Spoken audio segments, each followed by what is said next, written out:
What is the first thing, let me do that again. What is the first thing you think of when you think of work? Activity. What else? Does anyone think about love? No. And that's not the first thing. Do you think about money? Like I said, do you think about love? No. You think about what? Security. Do you think about love? Are you getting my thing here? It is about love. Work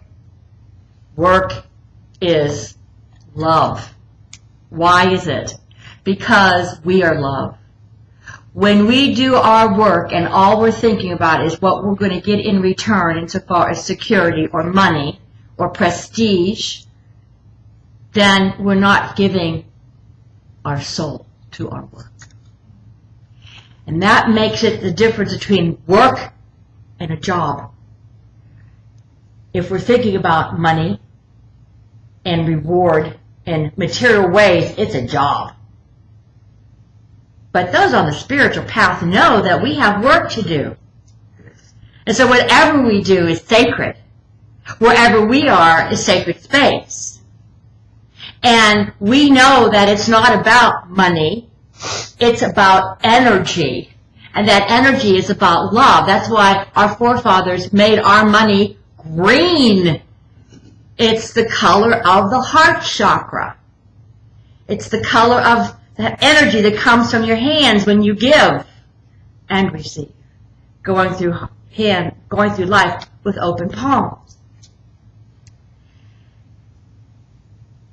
What it's also about is our moral compass. You know, we are surrounded by this idea of big corporations eating up little corporations. And last night I was overhearing other conversations at this reception I went to, and the groom's family was from Dubai. And yes, they're in the oil business. And I was listening to all the beauty and handsomeness of this group was amazing.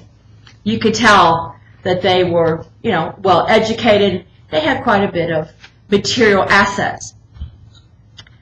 And they were talking about power and money. Power and money. We were at a wedding. Power and money. And then all of a sudden it was like, oh, well, you're talking about taking your soul back to work tomorrow. So of course you're going to be given some examples of where not to go because you're judging them because of what they're talking about, number one. And number two, this is why we have the issues we have in the world, because it's about power and money. And I was talking to someone else later over a glass of vino, and I was asking her, I hadn't seen her in a long time, I didn't know she was going to be there, she was a long-time friend. And we were talking about what we were doing, and I was telling her how excited and thrilled I was to finally be doing my sole purpose again, leading this congregation.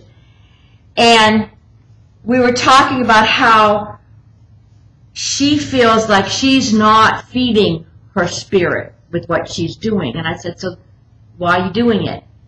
And she said, because I need the money. And I said, okay, then if you need the money, and that's going to give you the life you want, then keep doing it the way you're doing it, or change the way you're doing it. Look at it with gratitude. Look at, where can I be better at it? Where can I give more to it to make this a better place? And I said, remember, you used to be in a prayer group with me. Remember the power of prayer. She goes, oh, prayer doesn't really work. I went, okay. She goes, I meditate. I went, okay, then that's sort of the same thing, but one's mental and one's heart. And I said, I believe you need to do both in conjunction, because you need to pray and lift up, and then you need to meditate and visualize. You need to pray and give your energy to a cause or an energy, another energy, or you need to meditate to hear and receive. They don't go one or the other. They go hand in hand.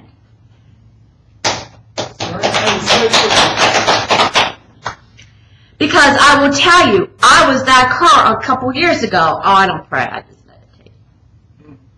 And then I fell down 19 deck stairs. So please God, don't let me lose my foot. Oh. That's really not the kind of prayer we want. But anyway, that's what I'm saying, is I started to realize that we can change the world by praying. That's why we do our Thursday night prayer group. That's why I'm involved with several prayer groups. Some of them reach around the globe. Because we know that if everybody all of a sudden prays and visualizes peace, prays and visualizes abundance, it will be so. Because the Bible says we need to declare it and it will be given to us. The Bible is not just a book. The Bible is a code of living, a code of ethics. I don't care how many times it's been translated, mistranslated. It's still there. The truth, the eternal truth, from the wisdom teachings of the ages are all in that book. Somebody else last night said to me, well, the groom's parent, because I did a Christian ceremony, the groom's parents are Muslim, huh? And I'm like, yes. And he said, wow. I said, you're thinking of Al-Qaeda, aren't you? I said, think of Al-Qaeda as you would the Ku Klux Klan. I did so much preaching last night. It was so good. And I said, that is not a Muslim. That is a person who has been into an energy of negativity and control, and they have gotten them at a level of emotion that they could just manipulate them into fear and hate because they perceive we have more than they do. Let me tell you something. I've known a lot of people with a lot of money, and they're no more happier. As a matter of fact, some of them are less happy than I am, than you are. Being happy with who you are, where you are, when you are, how you are. And so, as I was talking to them, I said, are you aware that they, as our Christians, as our Jews, are called the people of the book?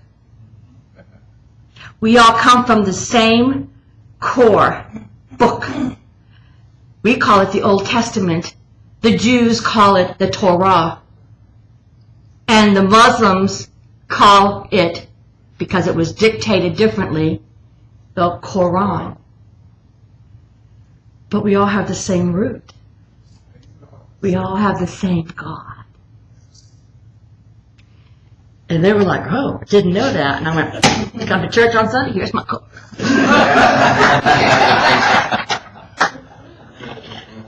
But, gosh, we need to look at not our differences, but our similarities, because we are all one. And so when we talk about work, I went to my favorite Persian poet, Khalil Gibran. Work is love made visible. Have you heard this? And what is it to work with love? It is to weave the cloth with threads drawn from your heart, even as if your beloved were to wear that cloth. That's why I'm wearing this cloth. I love this cloth, and it's very Persian. It is to build a house with affection, even if your beloved were to dwell in that house. It is to sow seeds with tenderness and reap the harvest with joy, even as if your beloved were to eat the fruit. It is to charge all things you fashion with a breath of your own spirit, and to know that all the blessed dead are standing about you watching. Continuity of the soul Work is love made visible. And if you cannot work with love, but only with distaste, it is better that you should leave your work and sit at the gate of the temple and to take alms of those who work with joy. For if you bake bread with indifference, you bake a bitter bread that feeds but half a man's hunger. And if you grudge the crushing of the grapes, your grudge distills a poison in the wine. And if you sing though as angels and love not the singing, you muffle man's ears to the voices of the day and the voices of the night. What are those voices of the night? Your dreams, God talking to you behind the veil of sleep. The voices of the day are everyone around you. You look at somebody and you are looking at a face of God. This is what taking your soul back to work is about. This is what work as love is about. Because when you make it sacred, you never know what you're going to influence. Think of those of you that are in IT. And there are a lot. And there are a lot here. That's why I chose it. No, not really. But I think about it every time I go onto social media and I see how many people like something I put on there. How many people read something I may put on there. And so I become very conscious of what I am doing insofar as is it feeding me and the people that are reading it spiritually or not. We are given the opportunity every day to see things either as positive or as negative. We were given a couple opportunities this week. I was given a couple. I took that little kitty in, and I believe I'm allergic to him. God, maybe I should give him a bath. I don't know. But I love that little kitty. Of course, I decided to name him Studley. Because he thinks he is. He just comes into my front door and he goes, "Yep, I'll stay. I'll give you that privilege. You can take care of me."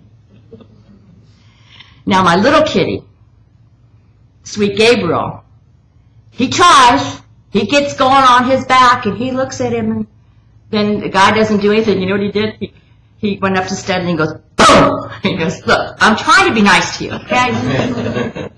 And then I'm thinking about that is in our own relationships. You know, the animal kingdom is such a beautiful reflection of who we are. You know, and so I'm looking at Studley going, you got to be nice because otherwise you're going to go back out front and he's staying here because he doesn't go outside, right? And I'm thinking, okay, you know that nothing in your life happens without a reason behind it. So what is this showing you? Okay, who have you turned on your back and showed your tummy to lately? And you have felt like maybe they don't appreciate you. And they haven't looked at me. No. And so I started to think about that, and I realized in my life where I needed to do this a couple more times. And so I love, Connie, thank you so much for getting, these are just so wonderful, and we are going to be ordering more. So never fear, there will be more. But I also thought about those years that I was in corporate America with very high jobs. And how if I had only approached my jobs, some of them I did, but some of them I didn't, approach them more with love and trying to look at the other person, not just myself all the time. But you know, being in the fashion business, it's really about how you look, right? It's about all this stuff that doesn't really mean anything. And when I first started out as a fashion designer, I was very deep into my studies, my spiritual studies. And so when I used to go into my design room, I actually used to put my hands on my table and dedicate it to my spiritual work because I knew that the people that were going to be wearing these clothes eventually were going to carry some of my energy. And so when I talk about people in the IT business, it's like that energy is invisible, but it's there. Whatever energy you put into an email or a program or whatever it is you're working on that Ethernet, is energy that's going to a lot of people. And so if you are reminding yourself, I'm doing this work and it's going to go across these walls, it's my energy. And if I'm doing it in anger, they're going to get anger. But if I'm doing it in love and beauty and joy and blessing, that's what they're going to give. And who knows what the next person they see or talk to on the internet, they will get that energy too. And that's how we're going to change the world, folks. Is to be conscious of every energy we put out there. Conscious. Driving in your car consciously. Not, oh, I'm here. I just left the house, but I'm here already. Blessing people. Bless your car. Bless your car. Let it be a blessing vehicle as it goes down 485 or 85 or 77 or whatever. Blessing. It is not an inanimate object. Remember, it too is part of God. It has moving atoms and nuclei that have a spark of divine energy. Everything is God. Nothing really is inanimate. This is an interesting theory. We are surrounded by all these movies and TV programs about robots, right? And robots being more and more human. Robots taking over the world. Arnold. What is that? Terminator. Let me tell you what something the ageless wisdom teachings do say about that. God does not suffer a vacuum. When a form is built, it will be ensouled. Think about that for just a minute.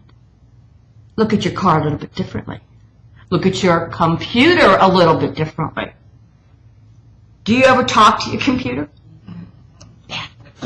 Why do you talk to your computer? You say, nice computer, I love you. Think about what we talk to. What are you innately recognizing? That it has a connection to you.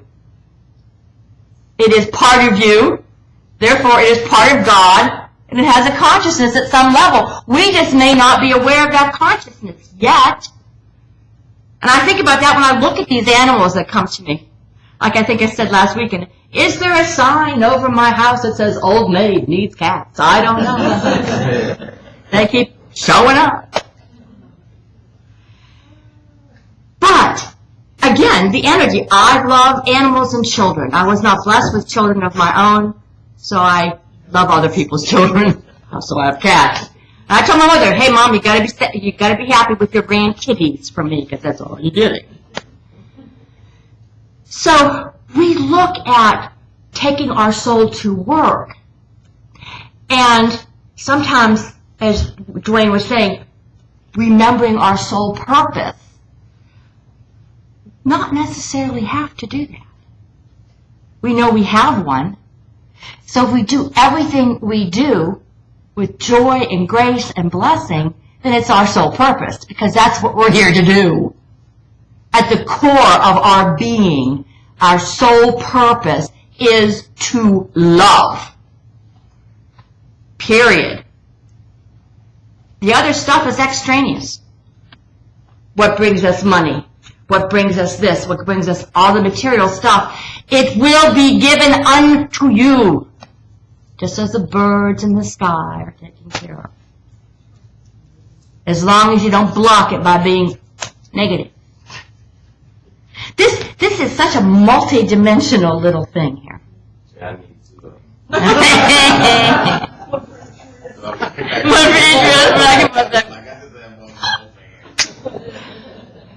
But see, what's great about this is it's a beautiful, colorful reminder of who we are at our core. We are love. We are positive thoughts. We are positive visualization. We are co-creators. We are doing it.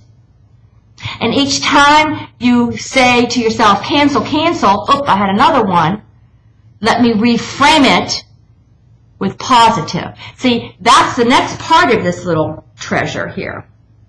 It's when at night when you're doing your evening review of the day and you're getting yourself ready for sleep and ready for guidance from God behind the veil of sleep in your dreams, you're saying, okay, where was I not so great today insofar as I think I could have done better? Not judgment. Where could I have improved? Where did I have a negative thought? Why did I have the negative thought? What can I change it to? And then see it. Remember, you have to visualize it first in order to make it happen. And so as we go through this, we're coming off of summer now, we're going back to work. A lot of things have been put on the side for the summer because people taking their vacations and this and that. They're looking forward to their weekends more than they're looking forward to Monday mornings. But you can look forward to Tuesday morning and the Monday morning after that with a whole new light now. You can get out of your car in your parking lot and go, I bless this place that gives me sustenance. I am so grateful for this place. The first person I meet, I'm going to greet them with a smile and send them some heart energy so that they can have a good day. It doesn't matter if they see me or not.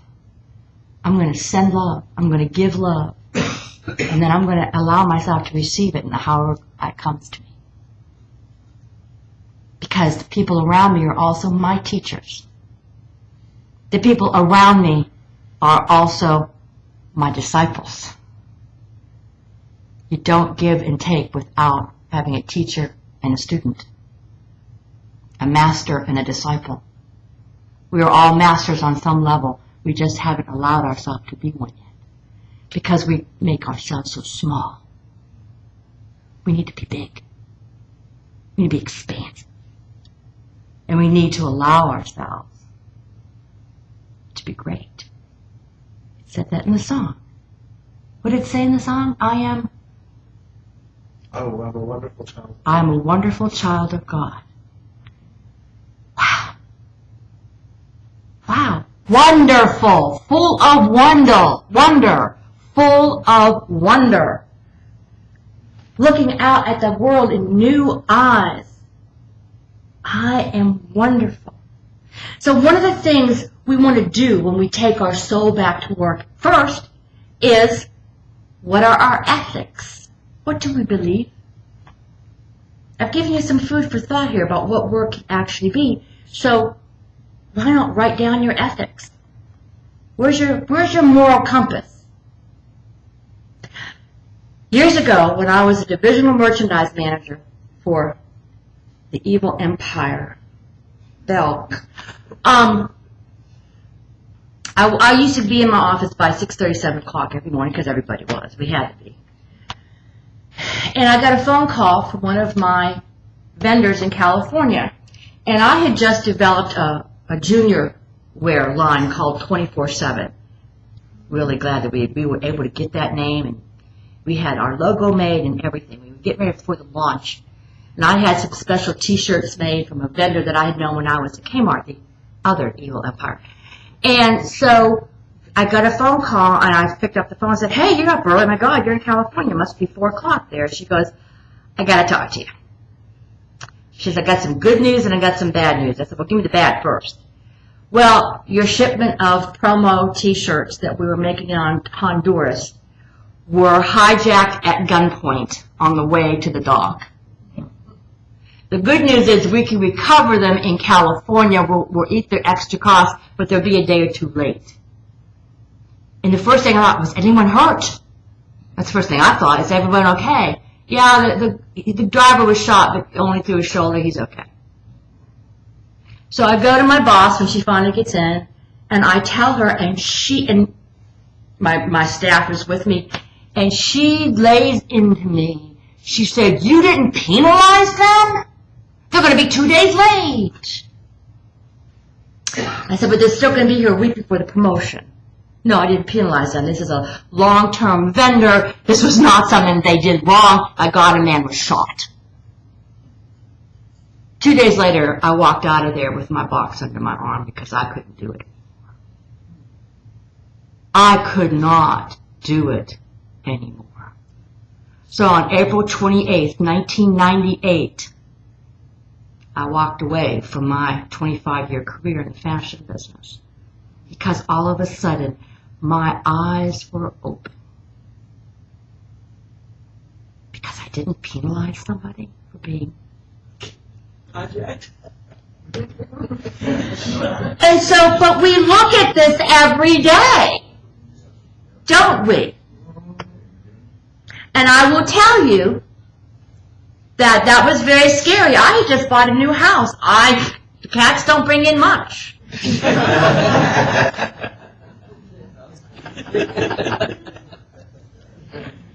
And I slept for about 2 weeks. And then I decided I'm going to do the work that God gave me to do. I've been ordained. I went through 6 years of seminary. I'm going to go out there and start speaking. So I started speaking at Unity churches all over North Carolina and Virginia. And one day I was actually speaking in a Unitarian church here in Charlotte, the big one. What is that, Mellow Creek? Sharon, this is Mellow Creek. Ooh, I just affirmed the big church on Mellow Creek. And so this woman came up to me after my sermon. She says, Reverend Nagy, do you do weddings?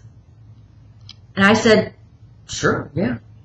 She just happened to be the publisher of Carolina Bride magazine. So God gave me money to live on while I was developing my spiritual career. That was about 2,700 weddings ago. So who knew that I would be doing weddings to make a living? I didn't even know such a thing existed. And so we never know what happens when we do stand in our truth. And we say, no more will I be not in my soul, not in my spirit. I am not going to take this anymore. Gee, that sounds like a line in a movie. And I'm going to do what God wants me to do, knowing that God will show it to me as soon as I start to listen. And as soon as I start to make room for it in my life. Honey, you got to make room for it. And just like you try to manifest a person or a job, but if you're still thinking about that person or job, or you have emotion around it, you must go back and make peace with it. I think that's in the Bible too. And then you will have a clear field, a clear energy field for spirit to write upon, so that you manifest your purpose and get ready for surprises. Allow yourself to be in an aha moment from 9 o'clock in the morning till 10 o'clock at night. Aha! Wow, that's what it means. That's what that meant, and this is what I need to do, and wow! So, the other thing that's going to keep you from doing that, though, is secrets. You've defined your ethics at work now. You're opening up to your purpose. You're showing people you care by giving them love, whether they ask for it or not. Now, you have to remember to trust and be trustworthy. Not to keep a secret.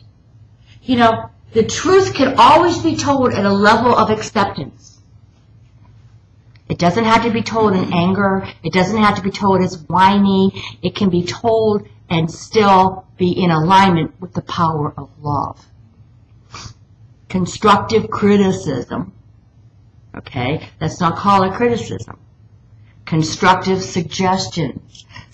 Constructive ways of being better than we ever thought we could be. And constructive help to the person next to you that might need to have it. Whether it's a coworker, a boss, or an employee. They deserve the truth. Don't you deserve the truth? Why would they deserve anything less? Your children deserve the truth. You may not give it to them in quite such big quantities unless that they can handle it. You know, one of the things I've talked about with a lot of my counseling clients is, you know, they grew up in a house of secrets. And it made them feel very insecure. Because, of course, when you don't know the truth, you imagine something horrible. You imagine then. You go to this, what if? Oh my God, oh my God, oh my God, oh my God. Whereas if you knew the truth, it's, oh, really? I can handle that. I can fix that. I can do that.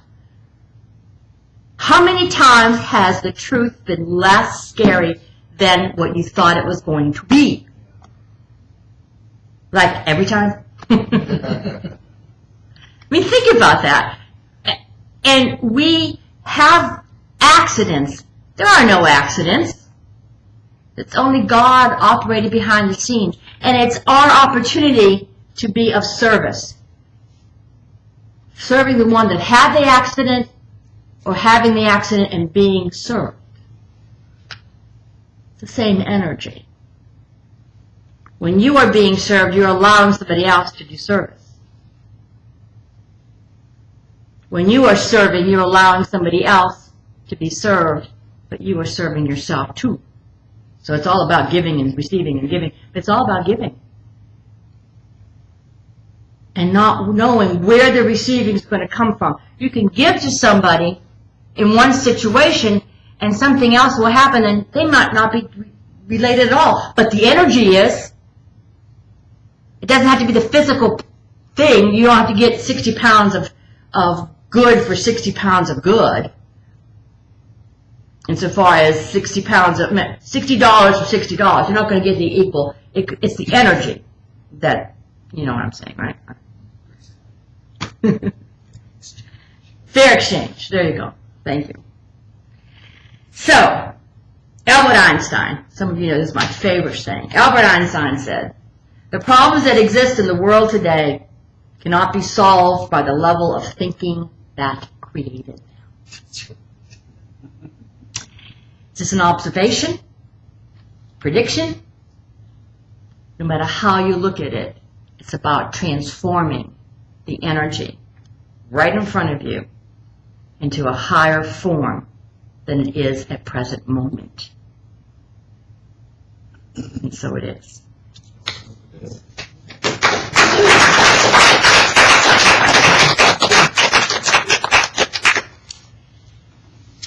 And now, let us get ready. Now, on your seats, you have little sheets of paper that Janice was nice enough to put there for you. Have those handy with a pen, because after your meditation, you just might want to write some stuff down. I am taking a meditation from this lovely book called Take Your Soul to Work. Of course, every book I love and adore is out of print. But this is, I've got it. This is by Tanith Hallowell, and she is a Canadian. And this actually has a lot of the Age of Wisdom in it, which is why I love it. But I'm going to do her soul purpose meditation with you today. It's a meditation that is designed to help you discover your soul purpose. So, is anyone coming back? Yeah, she's coming back. So if you will, I'm going to wait for just a minute to get started on this till she comes back. So if you want to get ready for your love offering or whatever, and then, or write your prayer request, you have a few minutes, 2 seconds.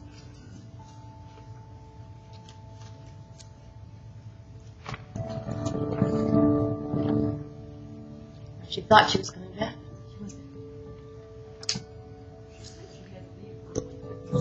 No, she's here. No, she's here. She went back and later. Well, I'll go ahead and start.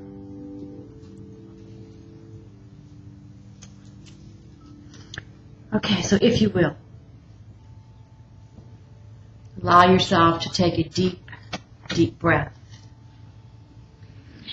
In through your nose and out through slightly parted lips, as if you're blowing out a candle. We know that the secret of deep breathing is all in the exhalation. So take that deep breath in and then tighten your stomach muscle and really release all that stale, used up energy that is no longer useful. And now we're going to continue to breathe deeply, slowly and deliberately. And starting with your feet, begin to visualize all the muscles in your feet and toes. And breathe into them and see and feel them relax. Release. Let go. In another breath, moving into your calves and thighs. See and feel them relax. Release.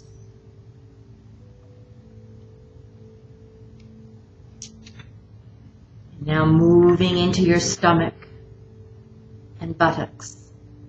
See and feel all the muscles relax.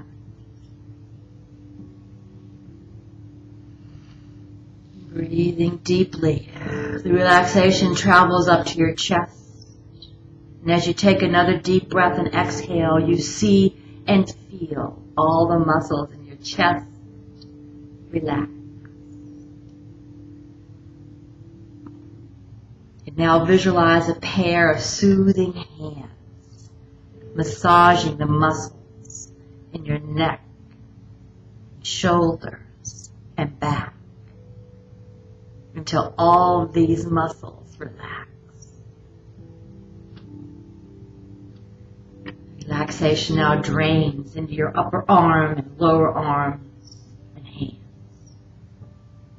See and feel all these muscles completely relax. The relaxation now moving to your forehead, washing down into your eye. Relax. Now down into your jaw. Release all of the muscles in your body, neck, face, and head. Totally relaxed and soft. And now visualize yourself going to your favorite place in nature. Somewhere you can feel totally relaxed and at peace. It may be the ocean or in a forest or even an open field. But see and feel yourself in this favorite place. Build it, paint it in your mind's eye. It's a beautiful day. The sky is blue with white clouds floating by. The sun is warm and there's a slight breeze. Breathe in the smell. Listen to the sound. And now as you walk around in this place, find a comfortable place and sit down.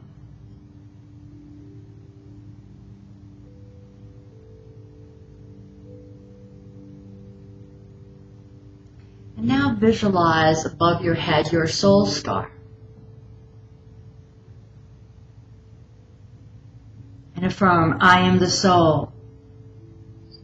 I am the light divine. I am love. I am will. I am fixed design. And allow the soul star to pour forth its energy, its knowing, into the top of your head. Allowing it to be golden white light, filling every cell of your body with the essence of your higher consciousness.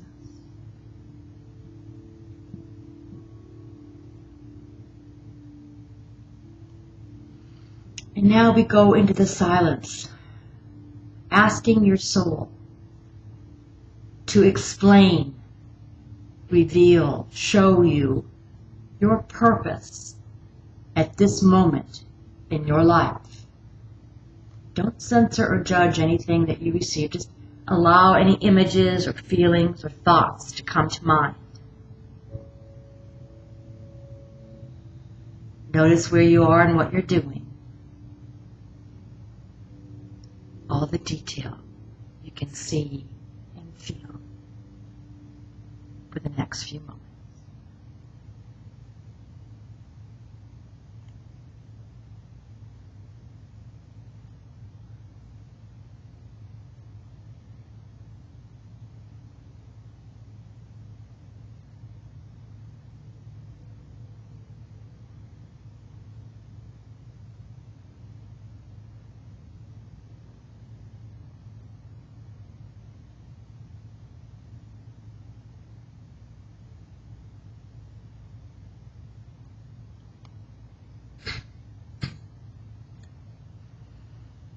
Now ask, what is my work? What kind of work am I to do?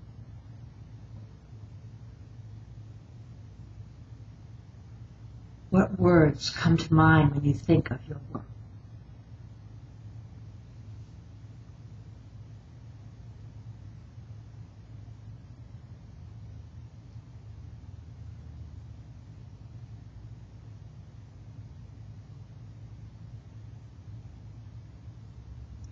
Does this look like you today? If not, ask, how many years or weeks or months is this in the future?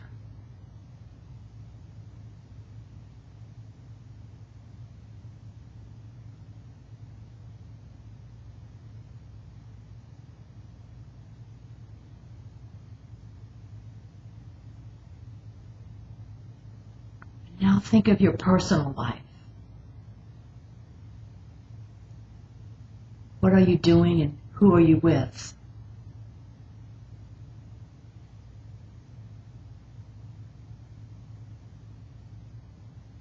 How is this life that you're seeing different from your life today? How is it similar?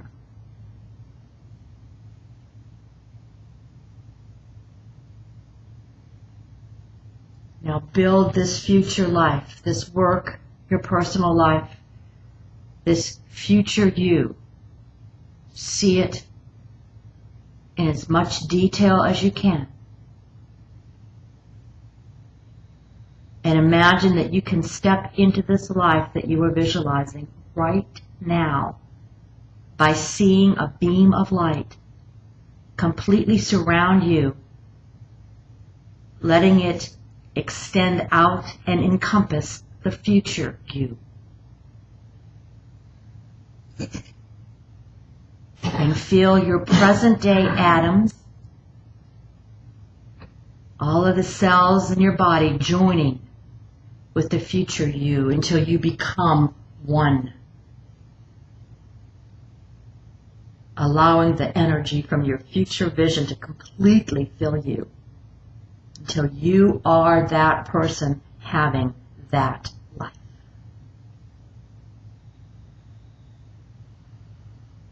Continue seeing and feeling yourself, both personally and professionally, with this, your soul dream.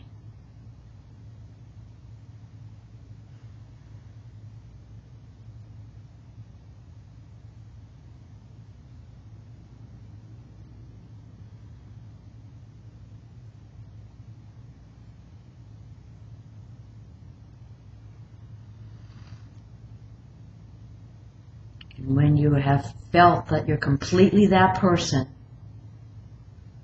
bring it all back into your body, grounding it in your solar plexus, in your second chakra, your heart chakra, your base chakra, your throat chakra, your third eye, and your crown, all being fed by the light of your soul.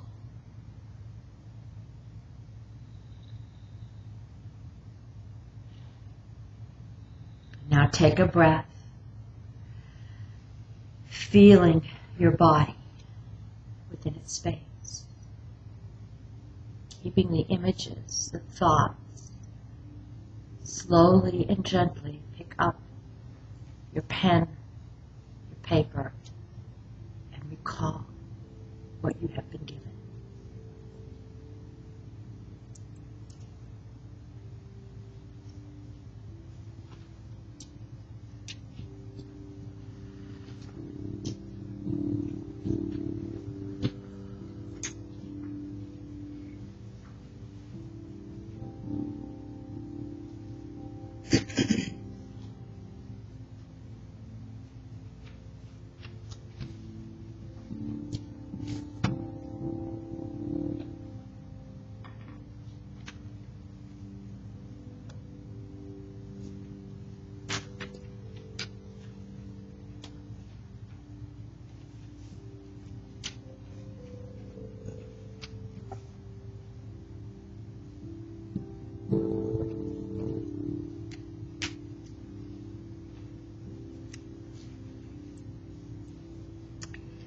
As you finish writing it down, remember that visualization is an incredibly powerful tool to help you become what you wish for.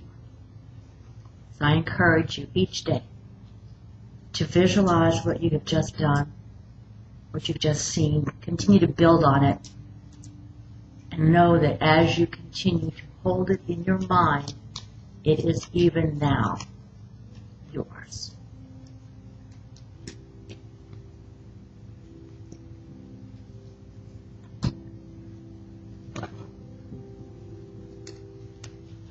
So